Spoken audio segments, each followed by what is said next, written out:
yasa kuma wanda abinda zamu discuss duka ku kawo contribution ku ko dai questions ku wanda zai enrich wannan discussion nan samu na gode muku da kullum kuke dora mu da baya to kamun fara da bari introduce case na malam Hudu an tashi lafiya alhamdulillah ya Gari before dai mu fara ku mun san weekend ga kuma dai da Black Star kuma sun buga ina gan dadin dan kuma aka read budget da yasa wanda mu tawa kadan batun Black Star da ka gani do ba mu samu nasara ba dai wasu dai sun yi kokari na to na farko dai she mu isar da gaisuwa zuwa ga masu duban BEIN TV da suke kasancewa kowane Saturday suna tare da mu kuma muna isar da gaisuwa kuma zuwa ga mai gidanmu mai BEIN TV Allah ya kiyaye shi da ke duka Alhaji en kadu babbolon de shemu ce Ghana yayi kokarin nasa amma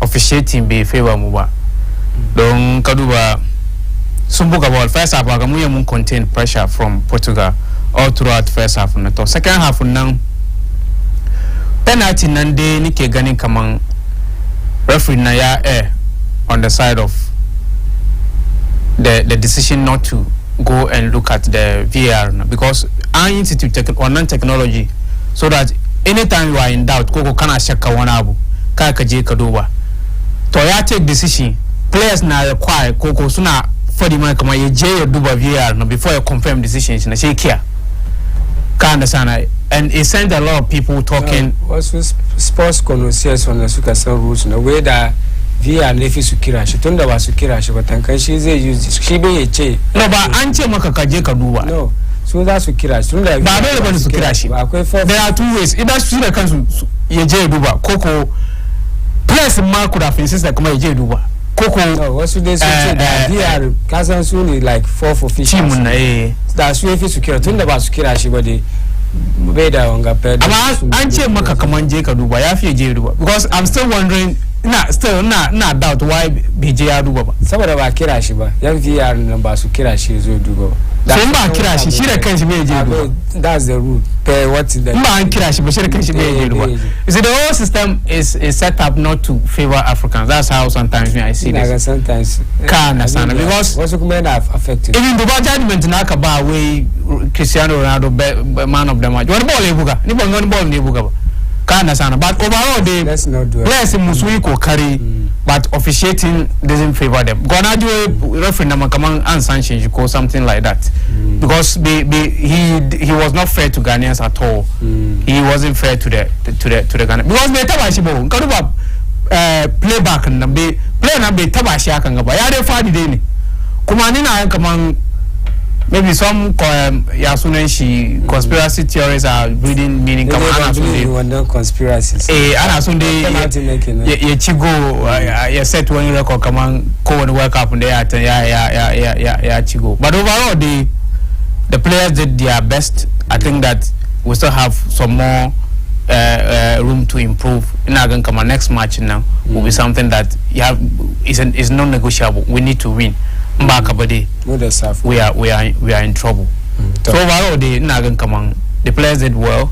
Officiating, yeah, she may be favorable. Okay, now go the corner. One then Black Star kena. Baru muduba de batu issues in the year muduba. Mufara the former president John Ajay Kufuor. Yeah, he was Zasutuka batu during the course of the week. Naga IEA.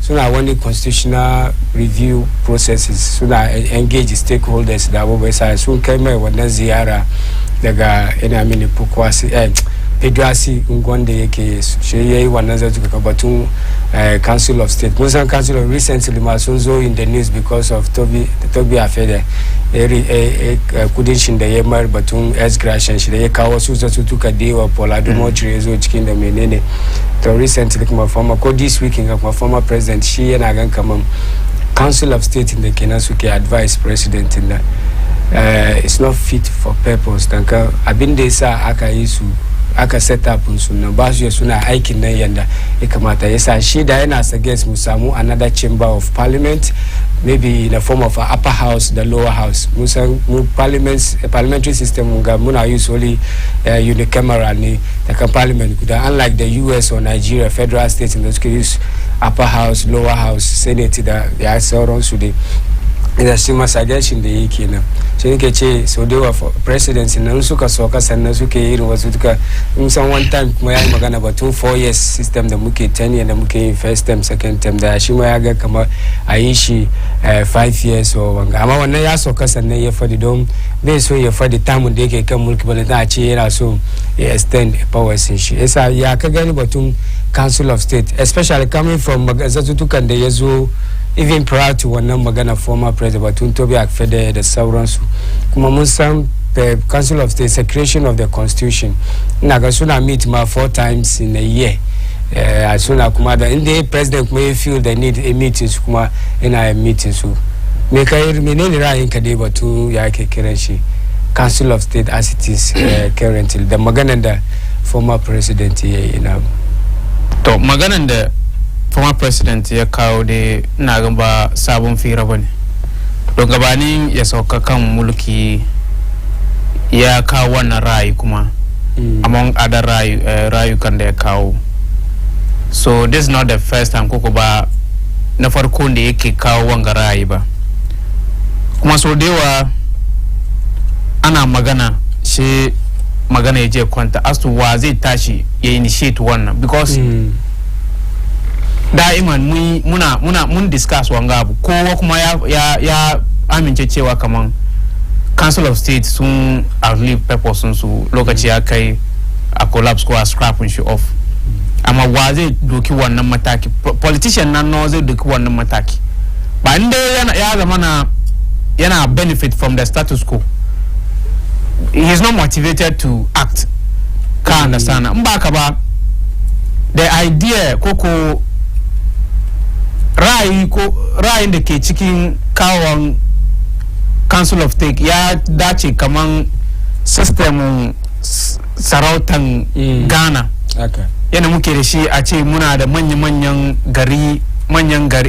mutanen garin da ke ba sarki shawara ka understand magana yazo za a ci magana koko wani abu za a handle su abin ga su je wurin sarki su ce koko sarki ya biye su ce ga abin da yazo menene shawaran ku ka understand she su ma su kawo ra'ayin su based on that ce sarki yayi hukunci akan haka traditionally haka muka san system mu yake she muke draft constitution kuma muka pick wannan muka sa cikin constitution but the funny thing is that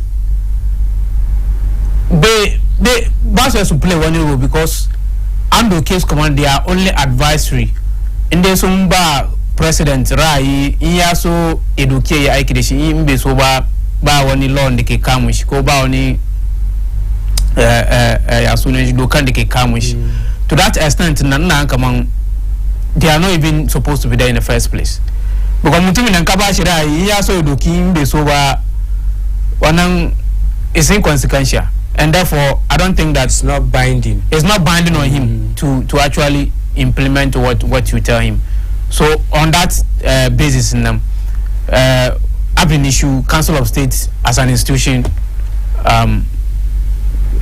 It's council the suke. It's not too much. President. That's a point. Wasu kumana elected from the regionals. What's the region or the resistance? No, muna do intention. What purpose are they to serve? If the purpose for which they are set up to achieve is not being effective, then how do you determine advice in the skipper president? We want to have a stubborn president like we have. You are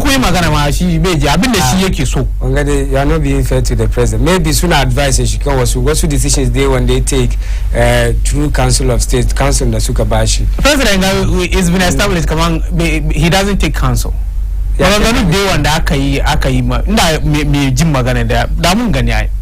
on, finance minister. There are a lot of issues that he's been advised on, and he's free SHS and all those things. You don't really need a soothsayer or somebody to tell you that. I mean, wise counsel should tell you that this is not sustainable. Recently, Batum free SHS, Professor Adai as well, Magana, come on, it's time to review and not. But people even expected it to be captured in the budget. Subashi would not advise. But No, you see a lot of issues, decisions they can take. Input on Council of State in the maybe we can never. I think the call by the vice former president is in order, even though is long overdue. Come on, scrap it, but the alternative is proposing or also impose another more or less expenditure burden on the Ghanaian, taxpayer, in a sense that it's going to be a replication of duties. Kind of, and the I don't think that, given where we are and the current economic circumstance, we need something like that. We should just scrap it and then leave the parliament as it is. Sure, exactly. Was a council president? Was a advice issue? Of course, the president and former presidents are there. They don't really need to be constituted into a body that draws some salaries from the taxpayer. Yeah, kira. Okay. Yeah, akomutani sarakuna manya muta. Yeah, kira zu. Eche kama ga magana azu minira inka. Pick one or two opinions and then he takes a decision. Ba lele she an group unsu guda ana kira su kaza kuma suna karwan salary ba. Because nina kama they meet 4 times a year. Ama salary su ke drawn na is co allowance by kumaga S gracia. Yeah, or too much, and I think that the call to scrap them is in the right direction. Alternatively, Nina Agende, we can still maintain them, not as in their current form. Ama is supposed to be purely voluntary and purely non. No, but Ike as in because Ike is not full time.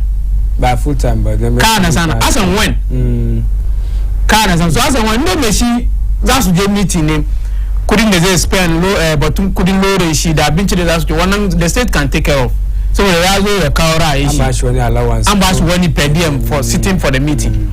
I'm actually regular allowance, monthly allowance. They say that no, I think it's just too much. So after they feel I'm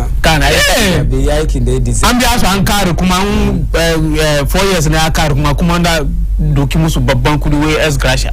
Aba Gari na wani kudi muke da shi kana sana full time working is different from this part time and it's more of advice. Akira kamagana yezo aya one they can just be an ad hoc committee or something on if they are all technologically savvy and aya even by Zoom gamagana Zoom na minira in kabe about one time they should think about it and then they can advise the president. I don't think it's a big deal. It's a constitution if you don't get evidence money and advice Wagivians Babians. One year commit one crime. I find me she beyond Ragoni she Ayankanama Suravos Yakari. So really they should just be article 89 is 92. I'm I suggest they should scrap it, but alternatively the president Kuboki second chamber now. We are bedding with over bedding. Are they also going to be enjoying the same salaries? Are they going to also be entitled to S gracia and all the? I mean, it will be too much. It's like you are doubling the expenditure. Goma Council of State. No one need a Goma Council of State. Seriously. For constitutional review now. Is it about time if he would do that? Anthony, there's been an exercise by the former president, Marigai Mills, yeah, Constitutional Committee, aka stakeholder engagement throughout the country. White paper have to. Kagan report to so. Griman Shikamal Quran bill. Nyake Indeshi is still gathering dust on shelves. I don't know who is supposed to act to give effect or meaning to all these proposals that have been there. This is not new. All these suggestions have come up every now and then. The white paper government agreed to most of the proposition that can make amendments in that can general public can make. Most of when it could be ukude so could they one if you once in so no it has the status quo has to remain. No, yeah, when they are agreeing now, they should just look at how we can implement them. Because if you want to organize a referendum on each of the issues, it's a lot of expenditure. So Nina and Kamande, I are picking so maybe our group was into maybe categorizes into certain abinga cha okay this election munkara 1 or 2 3 or 4 issues as part of the voting abinga isa iye ke sha vote kan wannan maganganu kuma sha dace then she aduwa yana za implement. But agreeing with those recommendations is one thing. Giving meaning to them by implementing them is another. Yes, the implementation stage in the mukinde, if we are suduba so implement. Shemusamu mudache. Constitution and is long overdue. Yeah, its purpose already. Governments in the power, especially executive, they want so much power because of the 1992 constitution. It's also in power now. That's what attempts to make one nature because it favors the more or less like a monarch. Yeah, the president is too much powerful. Point Mutani more than in excess of. He's too powerful. The president is too powerful. One power is another look at Chile and through one review the sound don't be it. I'm a yes okay. She will check my film because I can one argument in the number. One sooner the gaskiya because Munga yana happy. When they are in opposition, they sing a different song. Suka Zokuma. Suna sabon waka ka understand that so honestly wannan magana suna da gaskiya because one time aka yi wanga constitutional review 2009 ko time fara 2011 day white paper na yafto so 2011 to now 9 years kenan sorry 11 years kenan the report on constitutional review committee yafto me muke jira. So it goes to buttress the point that people are making that when they are in power, they feel uncomfortable implementing things that are detrimental to their interests. Yeah, power sense. So why they?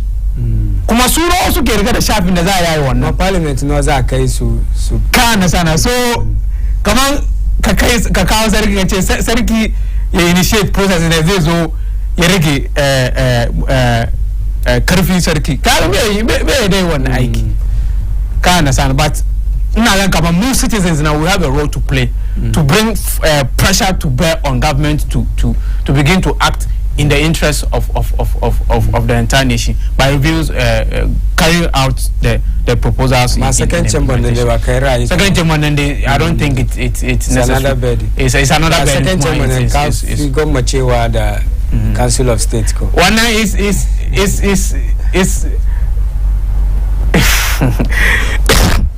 but that's what I foresee. Come on, the Council of State aka. Cost benefit analysis. Compare members in Council of State. That maybe another chamber that create. Let's say Basukema 275 bar. Still my numbers in chamber, new chamber that final Council of State. Say new chamber no one I hear as we.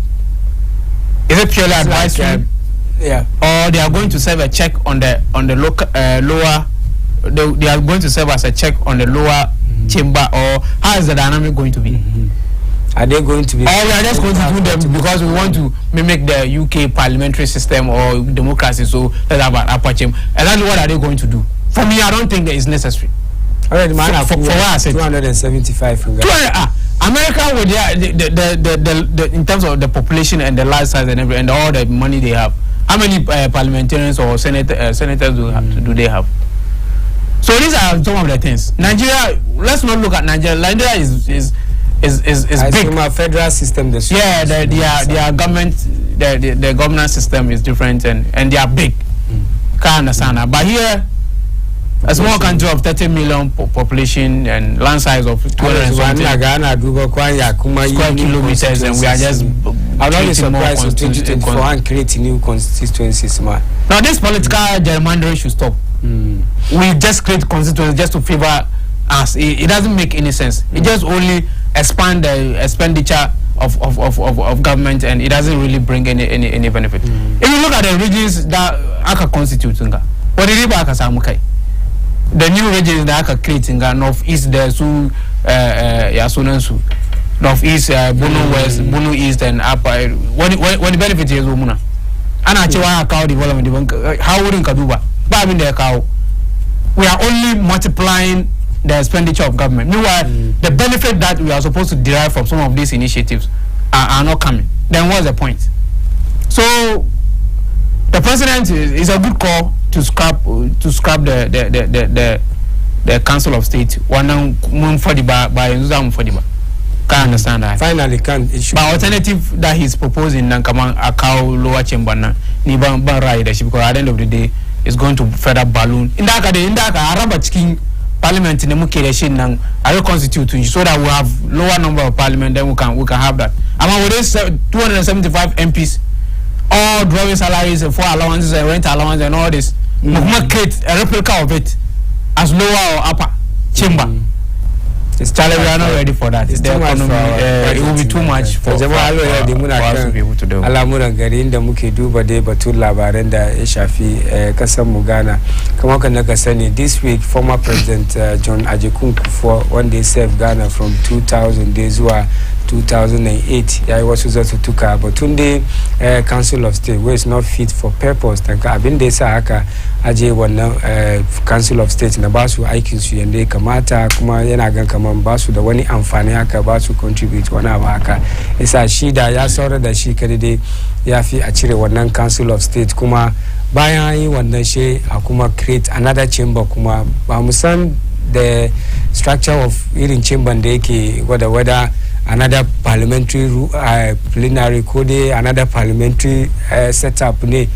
Musan dai lower chamber da upper chamber da wasu garuka kamar US da Nigeria, most of the federal states na irin wannan system suke use. Ba musan irin wannan former president ke gwada ba, to dan wani na gwada kamar shi bai ra'ayi da wannan batun upper chamber ko dai 2 houses of parliament na shi bai ra'ayi, amma ya ra'ayi dai kamar a cire wannan Council of State because so they were aiking so they meet averagely 4 times in a year.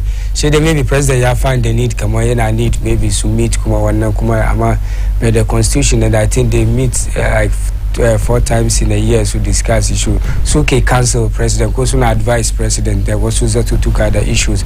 Musa kuma is a creation of the constitution article 89 zuwa 92 de musa ayi batun Council of State. Esa inde an cire shi ma she da ya go through constitutional review da ake kiran shi afi asake constitution and dan ya cire. Esa yana mini IEA Institute for Economic Affairs so suka roki wannan mataki batun constitutional review. Yanzu haka dai suna engage mutane stakeholders cikin wannan ne suka meet former president yayi wannan zatutuka.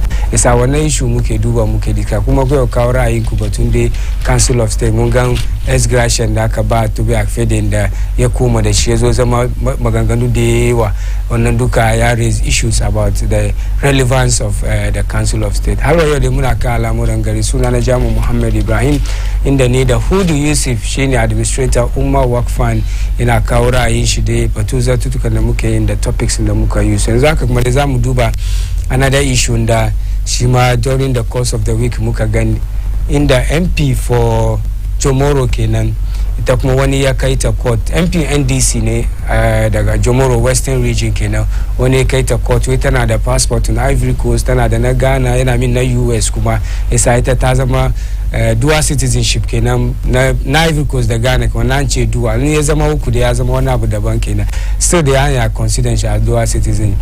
Isa mai shin nan kwashin nan kofi kwashin na ya kai ta court yana gwada kaman as at the time da ta fa nomination ta zama MP na shi ta citizen Ghana ne kuma da Ivory Coast. Isa ya fi a cire ta as MP. Isa an je court na gan for almost 2 years kenan da aka je to finally the High Court na daga Western Region ya gwada kaman Madam Dorcas Afo Tofe ta he post-tabi due process and ta renounce when halan samu witness ma from the Ivory Coast in the yazo ya testify court na ya gwada kaman Ivory Coast suma suna da dokan su once ka samu different passport, let's say ta samu passport in Ghana, automatically ka renounce citizenship ka kenan. Yasa wannan Madam Honorable Dorcas na daidai ne abinda ta yi processing da ta bin na ta renounce citizenship ta na Ivory Coast. Wannan yasa ta zama Ghanaian fully kuma ta meet requirements na ta yi ta zama MP. To wannan muke duban the issue of dual citizenship ma wasu na gwada kaman still dai batun constitution ne, wasu ina ga manyan lawyers ma suna gwada kaman yafi a cire cikin constitution because mutum yana da passport let's say Ghana da US me yasa ake hana shi ya kare zo zama MP ko dai president, me yasa za ya kama dai football ne ko wani abu aka dai dokan ko wani abu daban ne me shi yayi amma ya zo wurin politics ko dai parliament da presidential ambitions me shi dai sha ce tunda dai kana da passport wani gari daban da na Ghana nan idan ka renounce na garin nan ko dai in ba ka renounce ba kuma wannan ba kai ka zama MP ko wannan mun ga Abu Sakande batun shin da aka hali ya je jail mun ga na Asin North MP James Kwesin Jackie Kwesin shi ma halwa yau dai yana cikin zuwa court amma an ce mai step aside kare count kan shi as an MP still suna zuwa court shi ma still batun dual citizenship nan dai ne da ake zuwa court yanzu haka suna cin magana amma honorable Dorcas zai ta samu nasara issue na zamu duba wal haka kuma ku kawo ra'ayin ku kan batun dual citizenship da batun dai nasaran da honorable Dorcas ta samu MP Jomoro daga Western Region Malam Hudu dual citizenship wannan dokan nan dai ina gan yayi daidai in a sense that anytime zaka find kanka cikin wani situation da zai zama conflict of interest interest in what zaka serve is it the country where you are a public office holder or a country where you are holding a passport or a citizenship documents. It's a Wednesday suke for the work among a scrap in Shikoko a repealing from our status books now. Ni banira ira suba. Manyan lawyers ne. What are manyan lawyers were banira ira suba because when you are a political office holder like a parliamentarian, you are privy to certain information, certain confidential information there. Yadama confidential. Mbakaba, an ordinary person on the street wouldn't hitherto have access to one information. When this information that in the yezo kamang father ko wanabu, maybe assuming Ghana is at war with the US, you hold both Ghanaian citizenship and US citizenship. You can do some kaya kakao kanka in a situation where kaga leak my US information asirin da muke da shi as a country kaga wurin nan will be in a serious situation kana sana akan haka dai ban yi ra'ayi da manyan lawyoyin da suke cewa kamar wannan law nan a scrapping shi ba because it is very very critical in the football ne wannan can ball you can play and mamusa ne da ka wanga batun allegiance ne where your allegiance is allegiance is about allegiance shi na Ghana ya serve Ghana interest ba ka gane cikin zuciyar shi yake yasa why not zaka deny shi abinda ba ka gane that is the more reason why the law even has to be there. Okay, because I swear an allegiance to Ghana. Yeah, not true. When I have access to certain information, you are not too sure how I'll conduct myself in a situation where those two countries are conflicting or are opposing each other on an issue. So on that basis, I still think the law is relevant. Because it's not an ordinary member on the streets who, like me, I can decide to hold a US citizenship in Ghana and nobody cares about me because I don't have access to national security related information or confidential information about our security. Spies. They can be spies. Absolutely. They can be spies and help cause a huge damage on opposing countries. Still, it's a different matter altogether. But at least, yana restrict. Koya, them for the money. At the end of the day, you are better off. It's better than Meshi still holding the two. Don't get you okay. Meshi renounce whenever they got a come allegiance na Ghana. I should get allegiance now. On the face of it, the Muslim command renounce. I must still maybe not really want information about. Well, one inji wani lecturer mu abin da ba daga control ka bar mu Allah kana sa wannan yana cikin zuciyan shi creation abin da yake ciki he's been sent to act as a spy and all that, but on the face of it at least Musa kama me swear an allegiance to the country and he's expected to act in a manner that serves the best interest of wannan garin da ya swear allegiance to. Back to the court case in the to the extent that the lady had a witness lawyer from even Ivory Coast to come to Ghana to be cross-examined. and Angie back and forth eventually undo the loss on Ivory Coast and COMEBOL. Based on that, and judge na passes judgment on the case. I think it should just bring a finality to the matter. We don't have to belabor the point again.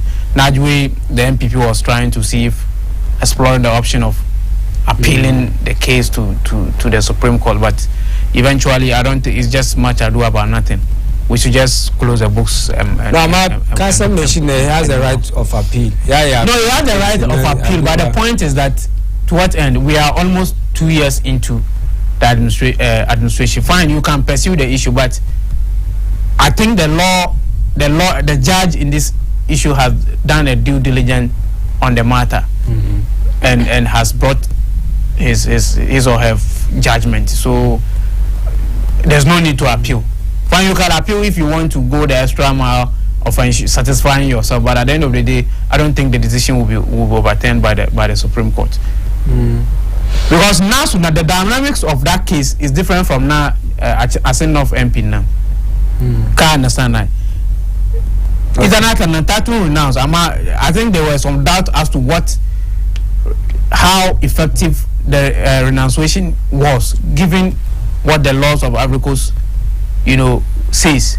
So they just went there and they just wanted to satisfy themselves that indeed she had done it before filing her nominations. I mean, we should not waste each other's time on some of these matters. Bring back one interesting twist to one MP, but I read Marcus story on 3rd November 2021. Source graphic online Kenya, where Kennedy Nyaku MP, the member of Parliament for Akim Swedro in the Eastern region, has presented the Citizenship Amendment Bill to Parliament. Kanaji, he presented it on the floor of the House on October 28, 2021. The bill, if passed, will amend the 1992 Constitution to remove restrictions imposed on dual citizens and persons who owe allegiance to a country other than Ghana from holding public office.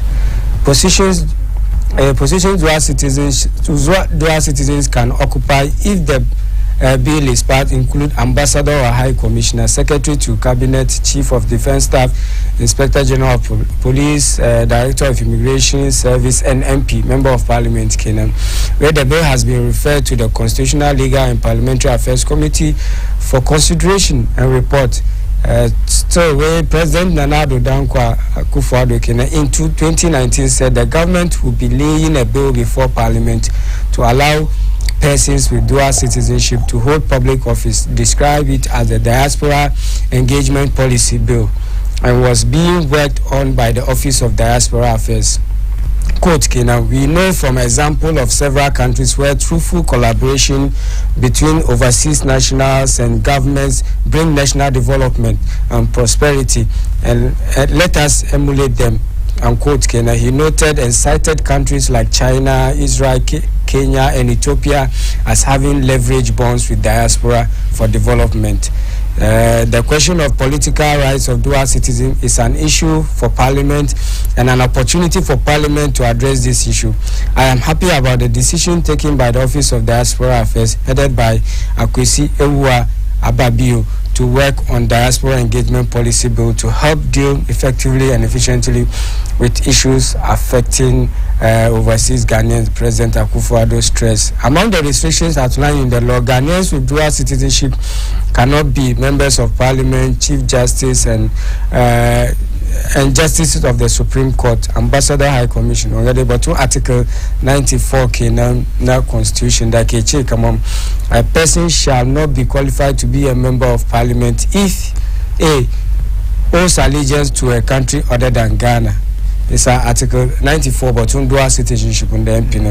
This and several other provisions of the Constitution places restrictions on dual citizens from political participation in Ghana, especially in public elections, and the Supreme Court previously reasoned people with dual nationality cannot hold public office because of issue of conflict of interest, wonder national security, state allegiance to Ghana, and confidentiality issues now.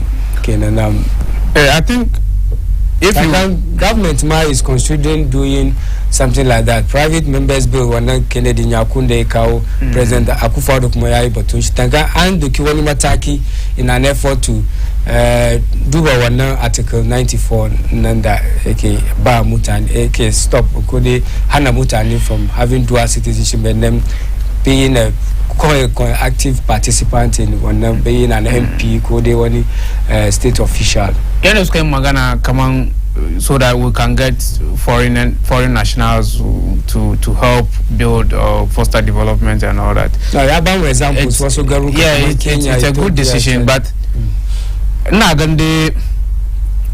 we should tread cautiously.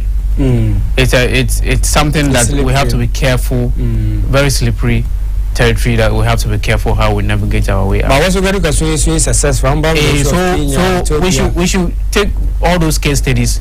Muduba de yanda suka yishi, how beneficial has it been? What were the challenges or has been the challenges?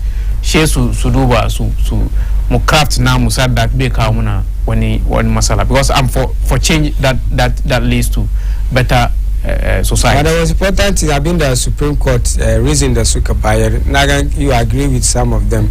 The Supreme Court previously reasoned people with dual nationality cannot hold public office because of one conflict of interest, national security. She was a very sensitive area. State allegiance to Ghana, to allegiance, and then it was way back at Ghana. What is allegiance? Meshi Chinsu Chensheki. His allegiance is with Ghana. Back at Chime, no back at station. It's our Nokuma. And then confidentiality, more wanda shima kaduwa kawanga. The Supreme Court is very dangerous. It's a very dangerous thing that we are trying to do. We have to be careful. Because even Bamuyu Nama, but sometimes people outside have certain information that you, even within the country, okay, you can't even have access to. Well, what's soon argue that even within diaspora and Abamu soon contribute to our most remittances in the UK. A person must not be an office holder to be able to contribute. Me, that's what I believe in. If you're a UK citizen and hold Ghanaian citizenship as well, and you really want to be part of supporting your country or the other country, he wants to be an MP to contribute. Must you be in that position to contribute? Or the other areas? Because in that position comes with the exposure to confidential information. Confidential information. You would doubt the person. You can't go to sleep with a sound mind. Come on, machine in your American citizen, British citizen. For instance, this week there were issues about Telegraph. One Telegraph article that Kazana come on. The UK was considering setting up a base in Ghana to help fight terrorism and all that. I mean, when and our minister came out to say no. From previous engagement, events that are happening, you can't even believe them. But the American base in the Aka set up Nanganga, the Magana Fara, Sukazoska deny Kamakariani Bahaka Zaiba. Eventually, Yankai. America has a base here. And when you allow those guys to be in town, you are inviting the terrorists to be in town. So it's a dangerous thing. We have to be careful. So in this same thing about dual citizenship and all, we have to be careful who we allow to be a member of parliament or an ambassador or whatever, because these are sensitive positions which exposes those people to critical national confidential information that or secret that like Supreme Court I still believe that even though people are proposing that we have to change the law and allow it, I mean we should take a thought to those countries that have practiced maybe president before we go into it. Otherwise it's something that we have to be careful. No.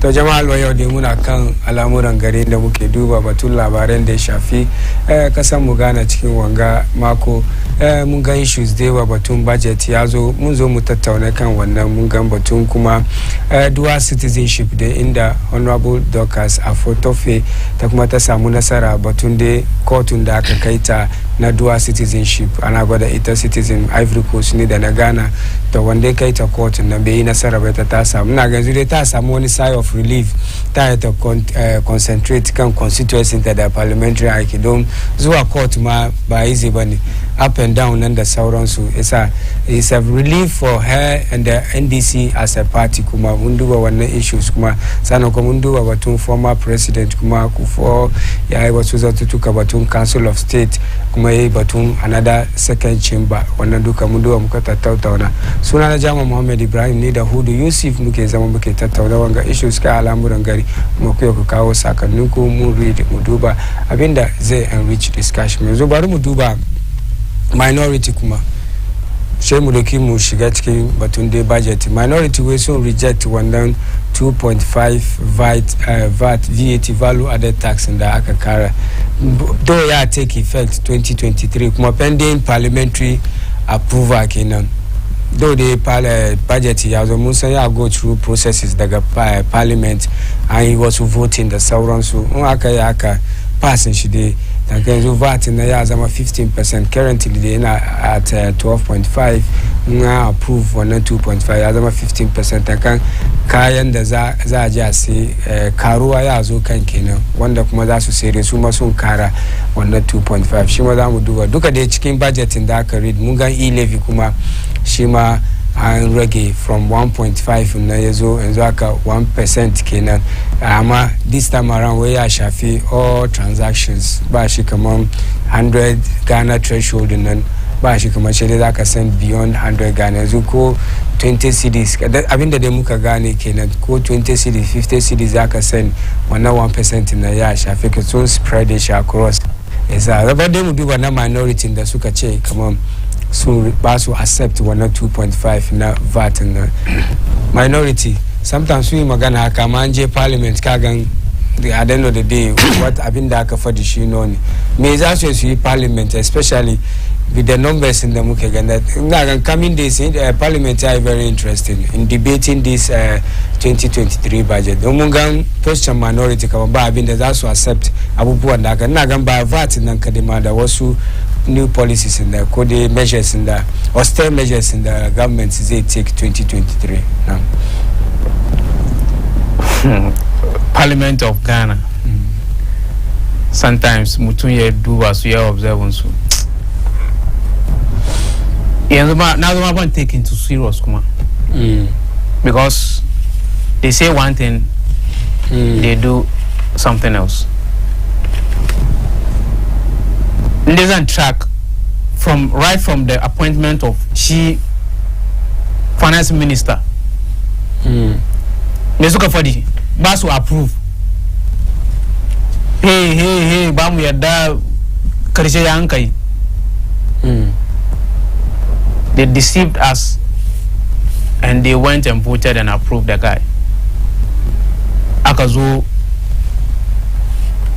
Suka raised issues about his performance and the fact that Yenzu Tambia K enforces Achirish aka file motion of censure. Not about the whole proceedings, ma kama wasan yara ake in the parliament. Serious business okay. Well, no, not about the people that were selected even to be on the committee. I was so disappointed. The kind of line of questioning that they were asking. They were treating the guy like with kid gloves. So Katie, when you say a question, critical, she about to ad hoc committee. Come on, what's I majority MP I hold press conference demanding for the removal of the for the finance minister. No, you president. You can't even trust them. So what shows that this 2.5% increment in VAT and the Suki Chase who oppose minority? A minority. What shows they will do it? I'm in the Suki can e-levy. They work their. The only time the Nagan Kamansu they have actually kept faith with the Ghanaian people was on the e-levy. That they stood their grounds and they defended their position to a point that they am pass go. No kana wana rana na government na ya fi su dabara ni. Ayi wani dabaru ne kawai. Wannan ne nike gan kaman sincerely speaking.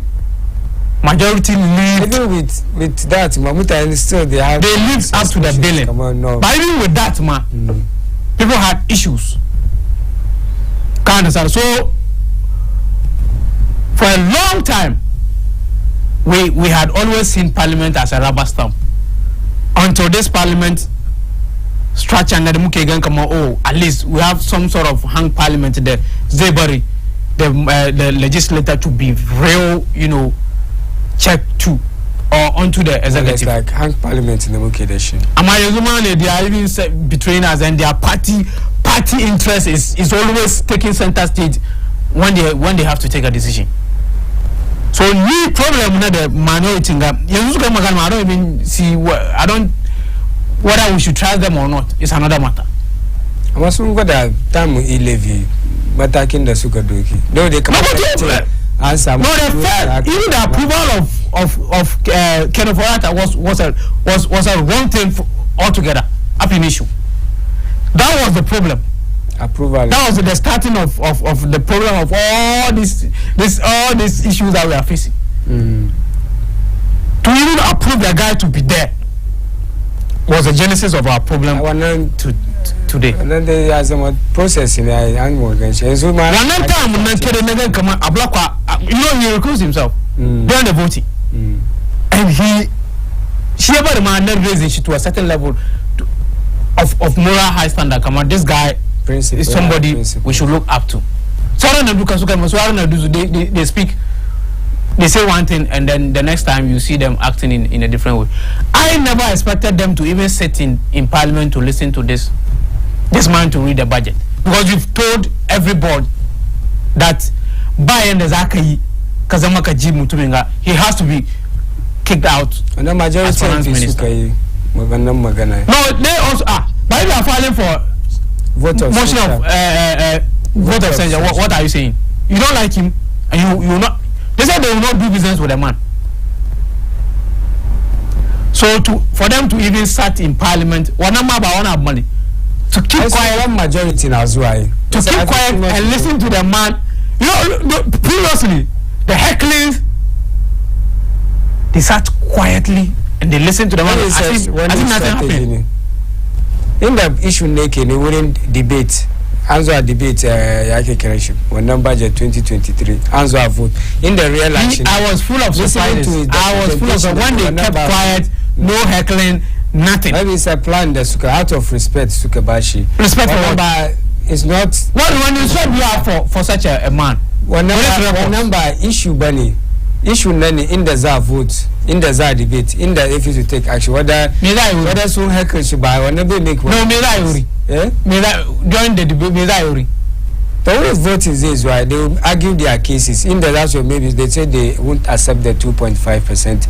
Now, alternative, what would they accept? Maybe so rejecting, maybe 2% or less than. I mean, on a more serious, the parliament they should be more serious. They should be more serious and treat us with some amount of intelligence. Honestly. I've been that king when it's scripted in the Suke and scripting Shinaga. So I pretend Sunaik and Mobaswike. Munga majority MPs have been the Sukai. So be Sukai U10. I don't know what to be for dinner. So their actions are so disappointing, both minority and majority. When they held a press conference telling everybody that the president should sack the guy.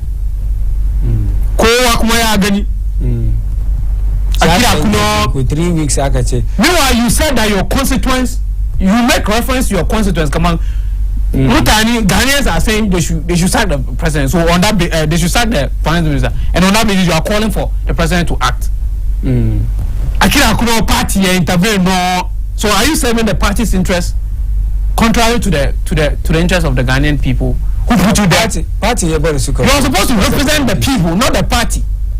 Senate party never Sukazama MPs. It's a Mbaka party, but maybe in the next prime. No, we are talking about democracy. They are caught between a rock and the interest of the people should be supreme to any other interest. The party is just a vehicle that got into parliament. It's amazing. And don't forget, when you're able to serve the parties, the people's interest very well, winning a re-election, it's not a big deal. You can even go independent and still win. Because you are doing the bidding of the people. Why? MP number a risk one. Those are the issues we have with this kind of arrangement. Where every time is the party's interest, party, our party says this, our party says this. So you should the ordinary citizen on the street. And not talk about party, our party. So minority, majority, so look at me, I'm disappointed in them. And they should be able to it's a 2020 2023 budget abubuwan da aka fani kana ga minority budget kana ga minority bashes you komi su ya at least su they have not convinced me per past experience they have given us the band trust command they will be able to do something different. Is that this budget will go through? They will go through definitely will go through. Remember the film catching minority. Oh no it will go through. You go through because in Kadu have been happy the Sanja Moshi committee now. From the onset, Ninache will be effective. The membership, the biggest statement. People who speak finance and economics were not even put there. And also people they are background there's no finance and economics. Don't put them so that put people who are knowledgeable in the area of issues that are going to be discussed, so that they can ask potent and relevant questions. And really know the guy to get the guy out. What is all this? Niggas vote of censure when now ad hoc committee need from beginning na check they yield one results. The biggest statement yet when that can make she the majority MPs. That so stand ground so. We are disappointed so we make 1 and 2 U-turns in there. That so stand ground so that maybe I actually finance even before you read. So it tells me the whole when you have the ad hoc committee and the Najim Gia that has to present report. I want to present that it wasn't lead. Yeah, what are their recommendations? Mungande was disappointing. Well, if you have somebody like KTB in a co-chair, even and you carry all questions, some relevant questions, you tell no, this one is not needed. How? I mean, let's be serious. Come on, we can't be. You see, we played that to a point that Charlie, where we have gotten to, we need to be serious. Jama'a muna kan al'amuran gari inda muke duba labaran da ya shafi kasar mu Ghana ne da administrator Umma Wakfan Hudu Yusuf ke da yana kawo ra'ayin shi da batu issues da ko labaran da muke tattaunawa. Yanzu haka da muna duban batun minority we ba su accept wannan 2.5 VAT da za kara from 2023 yana cikin 2023 budget da aka kawo shi yana gan kaman minority so dai wasu na magana amma action su cikin parliament bai gwada kaman su su duki wani matakin da za su reject even the whole yake kiran shi budget da aka kare 2020 sa shi gaskiya bai amince kaman su yi wani abu haka ba so dai wasu gwada kaman za su yi wani aiki later an je parliament kaga even sun disappoint supporters su ko dai yan wasu NDC cikin sa muna duban dai parliament going forward dai ina gan debating ga very interesting as to whether minorities say so maybe to stop wasu abubuwa dai from being implemented code enforce na 2023 budget nga only time will tell esali wayo de muna kala murangari suna na Jama Muhammad Ibrahim ne da Hudu Yusuf kenan muke duwa muke tattauna yanzu sai zamu je into the major issue da but still batun budget and shine the major news for the whole week even before during and after still muna discuss batun budget and mun ga ya coincide kuma da ranar da Black Star ya buga match do ina ga na Black Star the news na ya outweigh na budget na amma after the football na ya bari yanzu mun duba batun ya ke kiran shi budget 2023 mun ga dai wannan rana finance minister ya zo ya majority MP sun make U-turn sun zo sun bashi dai sun gora mai baya wannan support suka zama parliament suka ji maganganun da in the budget da yayi wasu suka dewa ba mu taba duka don pages abin da ya kawo da yana da yawa dai mun duduba wasu issues da aka kawo batun VAT ganda aka ce za kara wannan ya shafi kowa ko ya kai da kaje ka sai wani abun da VAT ke cikin yanzu haka da yana 12.5 an ka in dai ya take effect wannan 2.5 yanzu VAT da ke sai saya kan kaya yayi 15%, sannan kuma ga e-levy kuma shi yana 1.5%, kuma yanzu haka government way za a rage ya zo 1%, amma with strings attached kowane transaction da za a yi dan na musa 1.5 nan in ka yi above 100 Ghana za a charge ka, in ka yi 100 Ghana the first initial transaction na wannan e-levy bai taba ka, amma yanzu haka dai ko nawa kai 50 cedis like in ya take effect kenan 50 cedis 20 cedis ne wannan 1% na ya sharp, that's the difference. Isa wannan kuma mun duba mu tattauna, sannan kuma mun san an ban same V8 da V6 da sauran da dai da government officials za su office holders za su use duka wai this time an ba shi dai assemblies nan kawai za sai musu loruka da za su yi aiki yanda ya kamata. Sannan kuma kamar kana na fari civil and public employment freeze, ba dokan aiki inda budget ya take effect, ba dokan mutane aiki cikin government sector nan. Yasa kenda kake fata kuma ka samu wani aiki from 2023 da budget ya take effect kaje kan either ka yi self-employed ko dai ka bi da aiki in the private sector, wannan kuma issue na nan.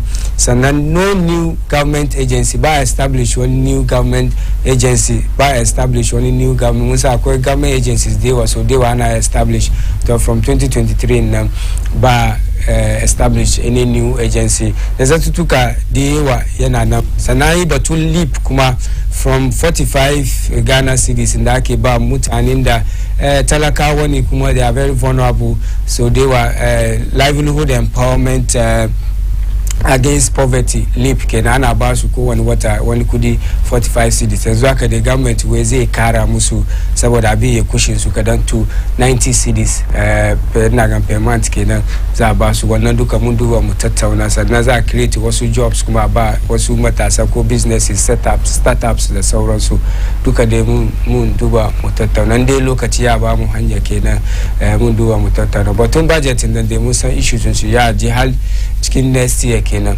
Isa zaka da batun budget zamu duba yau muna kai al'amuran gari. Suna Jamu Muhammad Ibrahim ne da Hudu Yusuf zamu duba mu tattauna. Hudu Yusuf, 2023 budget, one way we should brace up for even minorities for naji wani economists kuma where we should brace up for more hardship don budget in Ghana gwada kaman government na tighten belt shi yana so ya rage wasu abubuwa batun freeze employment. It's going to be a difficult 2023. Ba mu son dai mu zama prophets of doom. Muna fata dai abubuwa yayi bai ma mutane ba samu kansu cikin wani kumci going into 2023. Do amma ka duba budgeting ga it means kaman ya fi mu tighten belt mu kenan. Government na so cut down on certain expenditures da abubuwa. Yana son muna signal kaman things are going to be difficult. Amma dai muna fata dai Allah ya yi muna saukin sana. The bottom budget de she muche kamang from where I sit, I got a bit disappointed in a sense that skinyana in the muki economic crisis nga one would have expected that the government would take more austere measures to send signal to the citizenry that look, times are hard, we acknowledge that, and based on that, these are the government Taiwan 9 how admit come on how finance minister actually austere measures in Nambang Ganshi the kill areas in the muke expects that austere measures in a hit hard now, but what I mean is confiding and sooner for the day, but really catch austere measure tankam wasu za limit wasu abubuwa. Come on, I've been there if it's really make an impact and make a bold statement to the people of Ghana that look, we are really in an austere situation. Freezing employment, cosmetics, VAT, fine, they are part of it. Fuel coupons to 50%. What do you work away?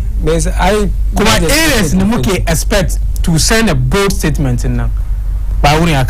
So sometimes it leads to you asking the question whether government is really serious. One areas, the size of government, for instance. Those are the key issues. If you really want to send a communication to the people and your stakeholders that you are serious about what you say, people people have spoken from time to time or time and again that look, your government is too large. He didn't talk about the size of government. Some of the ministries are, excuse my language, irrelevant. Why not realigning them to cut down cost? Even when you profile one minister, that Duba expenses in that case come one minister Guda, deputies, sometimes ministers Maguda, now the 2 deputies, got 8, Dewa. These are profiles, so I calculation, the cost involved in maintaining one ministry. Those are the issues. And I want to talk about freezing, you will not do hampers. These are the cut cost. These are the tangentials of austere measures that you can take. But let's situate the budget proper. Let's start discussing it proper. I think I'm just. What are they saying? A budget, budget. The Muslim command kowani yasunenshi.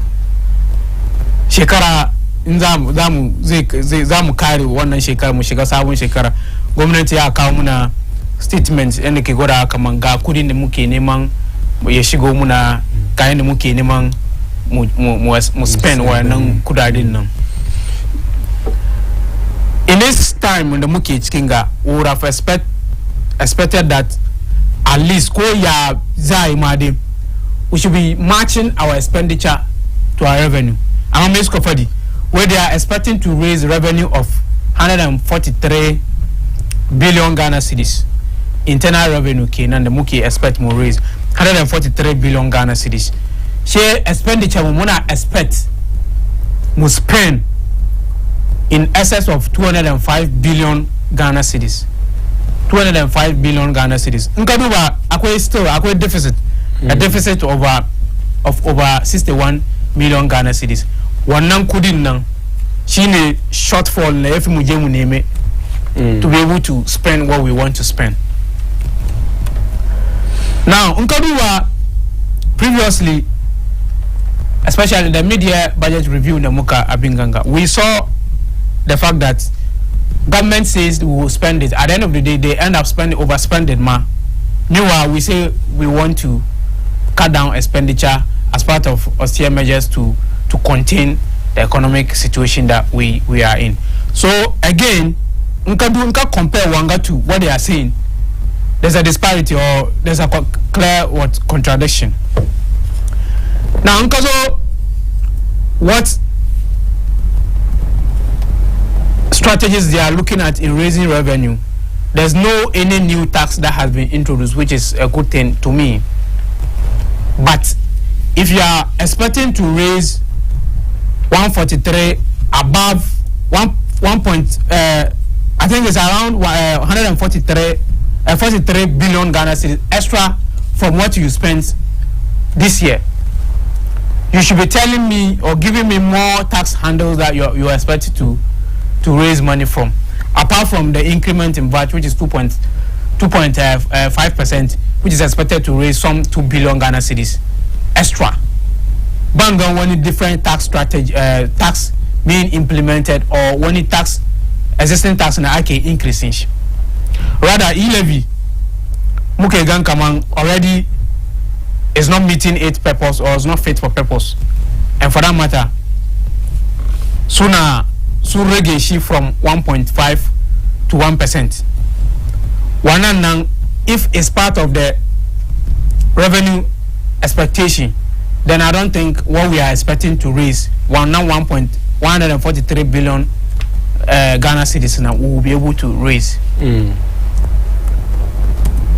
For e-levy, we know that there are issues. People have proposed that it should be scrapped totally. Because it's backfired, obviously, from what they expected or they projected to raise through e-levy.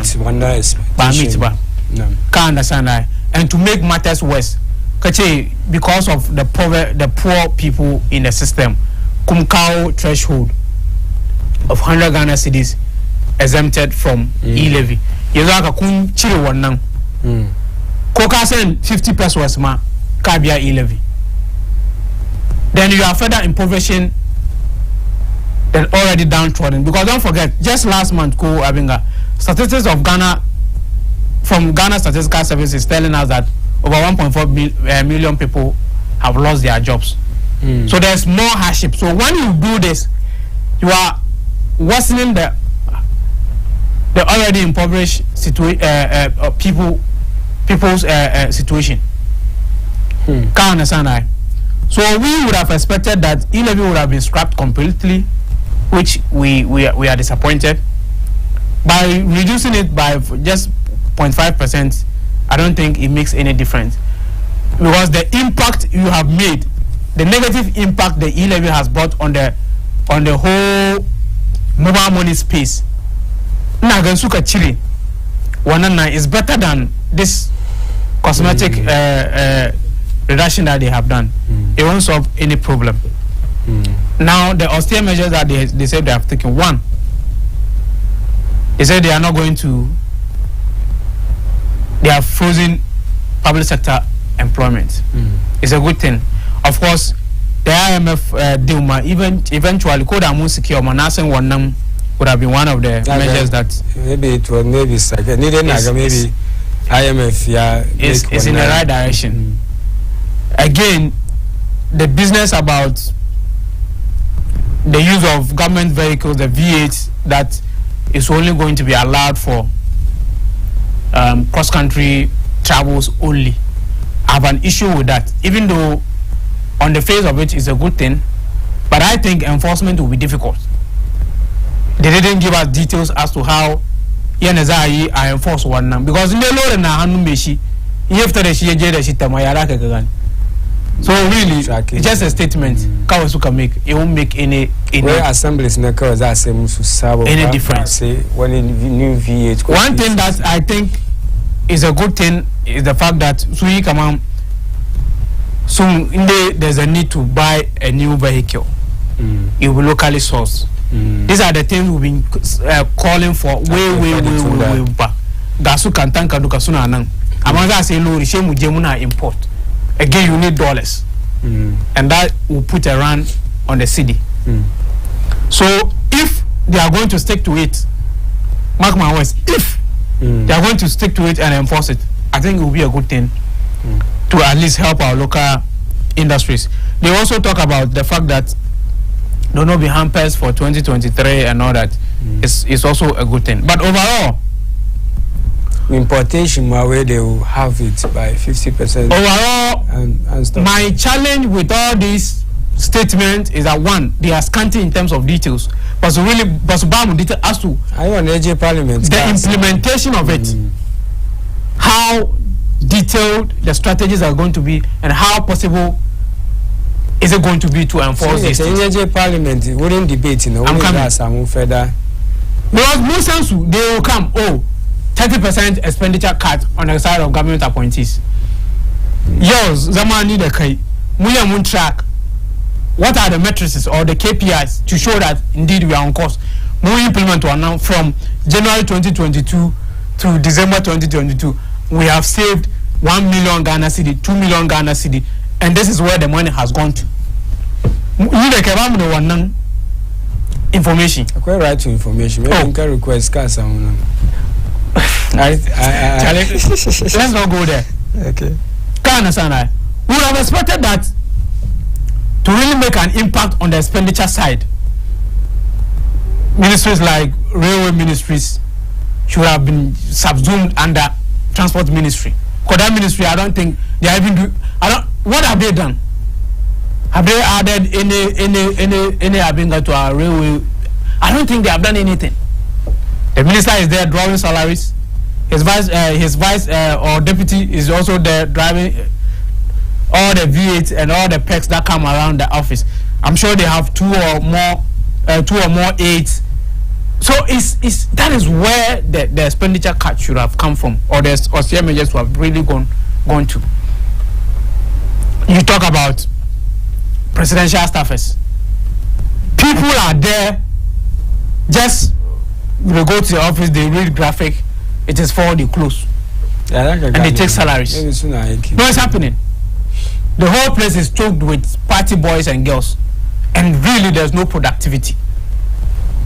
are going to do a real assessment and evaluation of the output of productivity there, now then come on, any conscious business person who wants to really cut down expenditure would have sent his men there to do a due diligence and cut a lot of the staff there and tell them that, look, go home because of the times we are in, go and find something doing, maybe in terms of agriculture. Also civil society organized, even prior to I present the budget, but I cut down the number of ministers. Yeah, I don't know why the president is finding it difficult to realign. Is it like he's just there and people are just taking salary and he's happy or what? Because in the private organization, and we are really going to do a need-based assessment of some of the people who are there. Trust me, maybe 40% of the staff at the flat staff house or the Jubilee house should have left. Some of the SOEs, state enterprise organizations, I'm sure some of the staff are there and they're just idling around. And we know, what I mean, we have financial. Well, this is happening politically. And they are there and they are drawing salaries. So overall, the bottom line of Abinanike for the one, they have announced all these things. One, tracking them, ensure implementation and tracking them. Who is tracking? Is it really working? Are we making progress based on what they have said and what is being implemented, or they are just coming to say it and go? Evidence to show that this 30% of expenditure cut of salaries of government employees, Mungan is making. RTI, right to information. Request. Those people who have those media houses in the Suka try to access information through the RTI man. Most of the bottlenecks that they have encountered. Sometimes you have to even pay to get information. It's part of the law. The law was overall information. You have administrative work that would only have to be one. We have to be serious. We have to be serious about some of these things. I need information that we are the people demanding the information, and we still have to pay to get the information. Because can't you see the contradiction? Because of the magnitude of the. What is the magnitude about information about you telling me that government officials information there are certain key information that and categorized. Come on, presidential expenditure. Hold on. Come on, couldn't the Muke spend presidential jet flying around of the president? How confidential and security sensitive is this information? It's very sensitive, man. Expenses in the Aki spend flight. To come out and tell Ghanaians that president now, from January to December, the president of the Republic of Ghana has spent X amount of Ghana city on flight alone. How does it jeopardize the security of the country? I don't get it. If you are not hiding behind this confidentiality issue and hiding key information that the people should know, then what are you doing? So what I'm saying is that they say one thing, they do another. And the budget doesn't give us detailed strategies as to how they intend to enforce some of these things. Well, if you tell people, don't use your VAs within town, and he still has it in his hands, how do you expect compliance? Unless you are telling me that, okay, everybody, we are creating a garage, every minister should surrender or hand in their V8, and then as and when needed, you come and you have to apply through a memo or through your ministry signed by your chief director or whatever for the V8 to be released to you, because you have to go to Burkina Faso or Togo. Until we begin to see these practical measures, really, these things are just mere pronouncements. Yeah, that may not bring. These are not absolutes. They are present as we are go through parliament. That's so Sukai what the commanders the law. And debate and vote and Yabubu de was and then years maybe through minority intervention. I already was whether it's VAT, e-levy, maybe because of what stance that should take. Yakagayafi minority because of the posture that's debate wanga issue. The government doesn't seem to be serious about this whole austerity something. But what is more austere than freeze employment for the whole year? You see, when you outline all the actions that are possibly or things that can be done to really show that you are cutting down expenditure, all the things they have said are what we call the tangentials. They outline. They don't really matter. Well, in the after effective January 2023, Ministry of Railways and whatever is gone. We are realigning it to the Transport Ministry. Ministry of Sanitation is gone. It's now under local government. Then I'll give him 21 gun salute and tell them that no, this is the real deal. But when you go past the big elephant in the room, and you are chasing the the chicken in the room, you are not doing anything. You are just going in huge public sector freezing. It's huge. It's a big statement in the government here. How big is it? Huge. In a normal situation. According to state measure, they carry one now. Oh, I'm telling you, the free HSS. Do you know how much you are spending on free SHS? I have 2 school fees so improving. No, do you know how much you are spending on free SHS? She buy a scrap she can some buy. We're not saying that to scrap it, but people have proposed that you should do cost sharing. What are you saying about it? The President Nachima will have a discussion on when review and it will happen. When are we going to review it? Maybe 2023. Oh, come on. I review. If they are serious about it, when the budget is passed, it means it's still intact.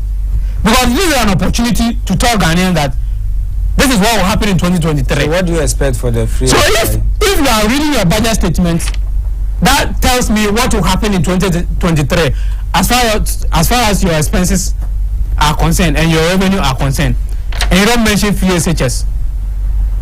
What gives me confidence that something will happen to free SHS in 2023? Kaji full presentation now. Najimana, he never spoke about free SHS. And I'm saying that once you escape mentioning free SHS in your budget. What is it about free SHS when it's again? I'm particular about free SHS because it's consuming a huge chunk of our expenditure or our revenue. It should come forward and say, look, parents, moving forward, 50-50. That's the whole segment. It's hardly free. Must it be 100% free before it's free? The first, anti free zap team kama talaka wanda basu to afford wanda maybe other because of the free that bad free basu to J was school. Until free SHS, were we not going to school? No, but people were not. No. You see, it's not. Let's not dwell too much on the politics of it. Enrollment, yeah. It's not about the enrollment. Is it quality? Yeah, but also access. No, is it quality? It's not about quality nowadays. It's not about creating more or less like a Java machine and churning out people. Quality go through. People pass through the school, but the school doesn't pass through the people. Is that what we want? School, yeah, is it low quality graduate? Is it the kind of graduate we want? People come out of SHS, they can't even write a good myself essay and call it good education, quality education. No, we should be asking these questions. Is that what we want as a people? So for me, not doing hampers in 2023, how much of government expenditure goes into hamper preparation for Christmas? No, but what I'm saying is that coupons by 50%. How do you even enforce it? How do we even track? If you want to follow up, you can pass 2023 budget, or you can take it up on yourself. I'm sure you get the right. Okay, since when did they announce the expenditure cut in government salary, government appointee salaries? Some few months ago, and the Batu state of the economy recently, No, they announced that when they first went to Pediase, Koba Akaba. That was around, I think, June, before the mid-year. Have they ever come out to tell you that out of that we've saved X amount of money?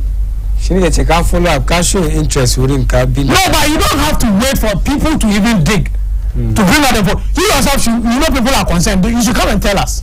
They will take you serious. When they are not saying anything about it, and you keep on telling us that people are sacrificing 30% of their salary, and you are not telling us, you are not reporting to the people how much you have accrued so far and what the money has been used for.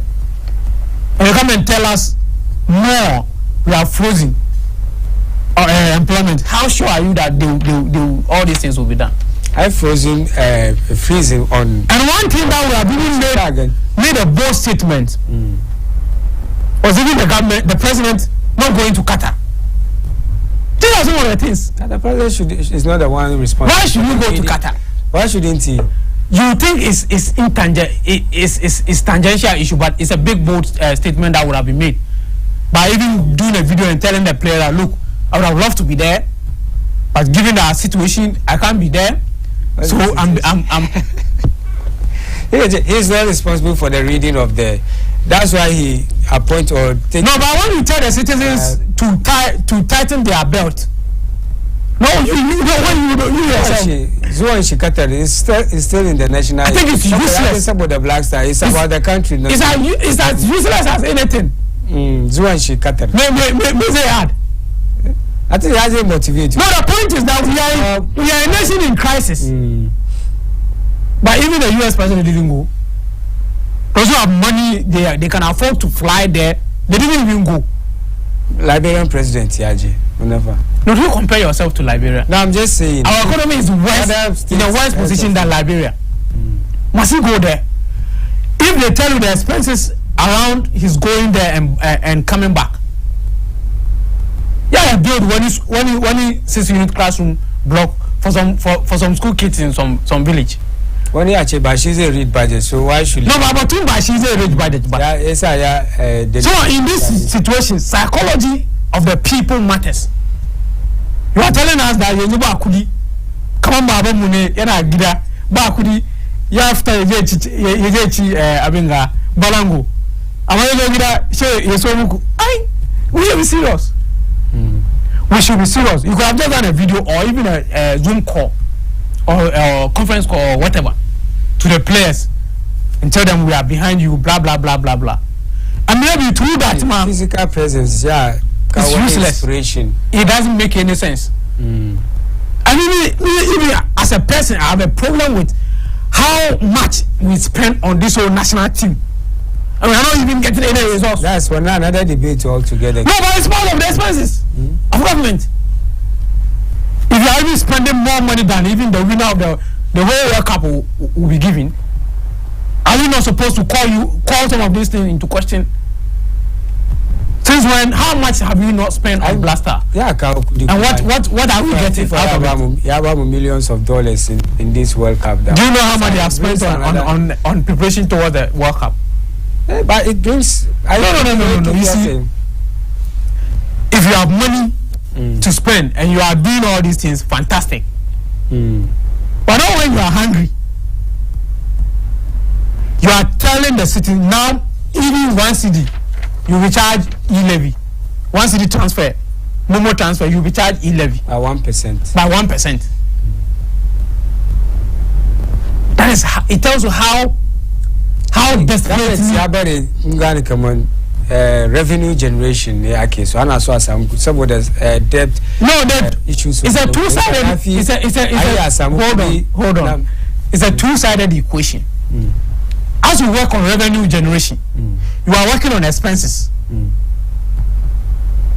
Not when you are struggling to raise revenue, you are wasting money.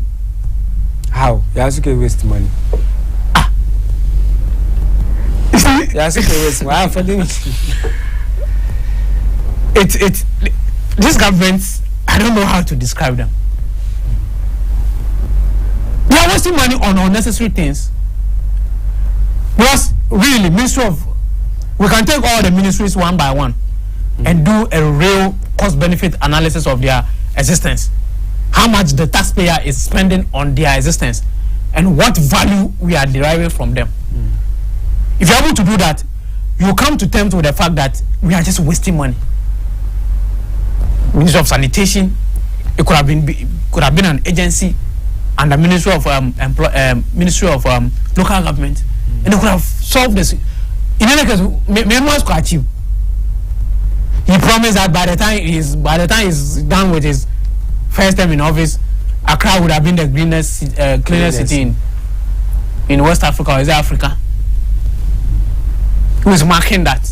Where are we? How much have we spent? Are we getting results? These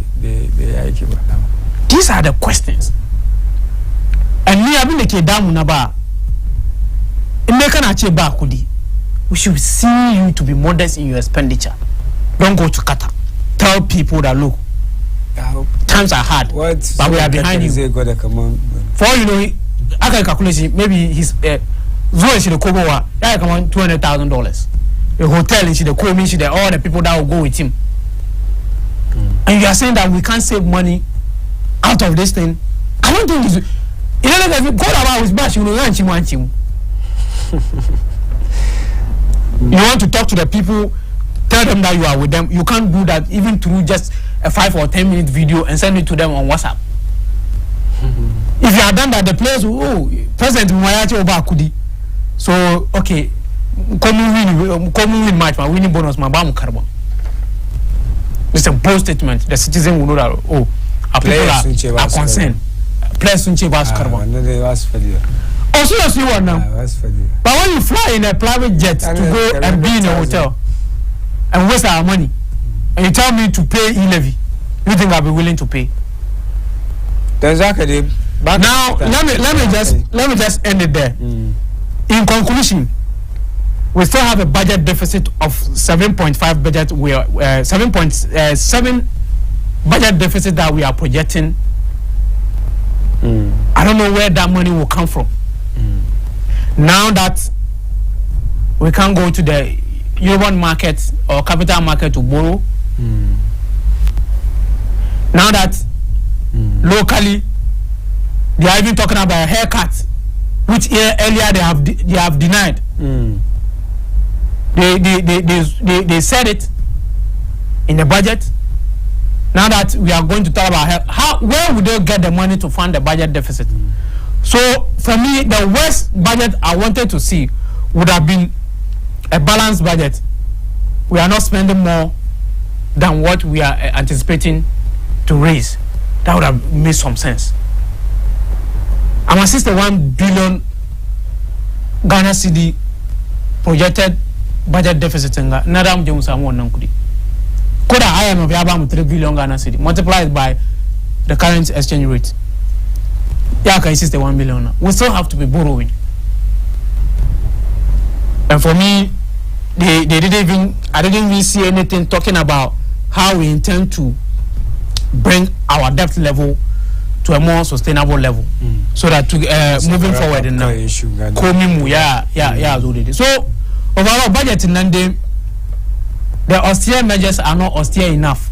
Even though they are speaking about all these, I think the biggest statement in that, I think they are all cosmetics. That's some wage bill affect economy the kill. Tunde I make one the biggest statement between freeze on employment in public sector, between civil servants the Sauron.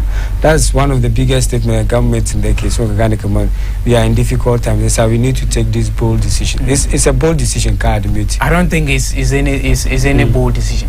The freeze would have come no new agencies commanders are established. So they were. It comes with salaries. What I'm saying is that we wanted to we expected to see drastic austere measures, not these small. But this is drastic. This is how huge. drastic are these? Freeze employment. A normal JHS economic student can even tell you that it's normal thing to do. Freeze unemployment. Don't open don't establish new government agencies. Cut down on fuel. This has been. What would have been the biggest austere measures in the year? The biggest austere measure that I was expecting to see in the budget. One, rationalization of public sector expenditure. Two, merger and realigning of ministries. Two, free SHS. Cut down or come to the middle and say, parents, let's meet you in the middle. We thought we could fully 100% do free, but we can't do free. Come to the middle. The third. At least these two, if they came in, cut down on number of minutes. Cut down on number of minutes by realigning, and then your own backyard, Flagstaff House. Layoff. Yes. More create unemployment. But now, much as it's not a matter of are they being productive there? Are we really getting value for money for their being there? Those are the questions. If not, then you should lay some people off. So overall, we expected to see an austere budget, but the budget is not austere enough. It's rather austere to the poor and to the government appointee and the political elite. It doesn't really touch them. It's a minority. How should they lastly the minority parliament? There will be a showdown in parliament. I don't think there will be a debate. I don't think there will be any showdown. Okay. I don't think if there is a showdown, I will really shock. Why? Because you did the minority come also, especially with their numbers. As for the increment in the VAT, I think it's in order because of course government has to meet their obligations, and the revenues are not forthcoming. So you agree with the VAT aspect? We can't borrow. Can't agree the VAT. Of course, you can't be the child and still stop him from crying. We can't borrow anyway. The other thing I wanted to see, I forgot, is the extractive industry. The tax exemptions. What are we doing? Even foreign companies in the Chile one tax exemption. Shima is part of the measures in the. Yes. Yeah. Now we forgot to discuss. I'm looking that. at So you want its enforceability. In the way we enforce one now, fine. Yeah. Tax so overall, the foreign even companies. Overall, and I think we should begin to look at some of our contracts with these multinationals and look at because they are just exploiting our natural resources, and we, the natural owners, are not getting anything. Finally, overall, the issues in the Muka. I'm disappointed. I've been the Shenike Neman Ganna Banganiba. Secondly,